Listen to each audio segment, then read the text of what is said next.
আপনি যদি অনেক কষ্টে থাকেন এবং আপনার ভিতরে যদি শান্তি না থাকে, আপনি যদি আপনার ভিতরে যদি কোনো কিছু ভালো না লাগে বা আপনি অনেক ডিপ্রেশনে ভুগতেছেন বা আপনি আপনি চাইতেছেন যে আপনার কষ্টগুলো কারো কাছে শেয়ার করার জন্য, কিন্তু কেউ আপনার কথা শুনতে চায় না বা কেউ আপনার কষ্টগুলো বুঝতে চায় না।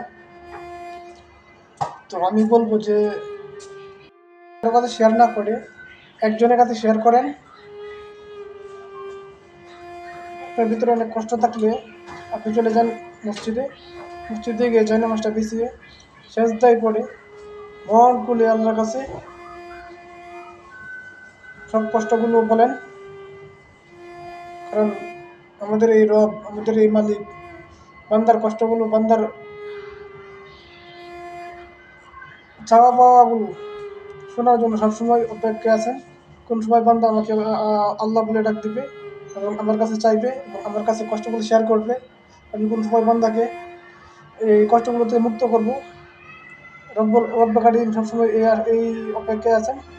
তো আমরা যদি কোনো কষ্টে থাকি বা আমাদের ভিতরে কোনো আঘাত থাকে, তো অবশ্যই আমরা দুনিয়ার কারো কাছে শেয়ার না করে অবশ্যই আমাদের জায়নামাজ বিছিয়ে নামাজের মধ্যে আল্লাহর সাথে শেয়ার করবো। আমাদের ভিতরে অনেক শান্তি আসবে ইনশাআল্লাহ।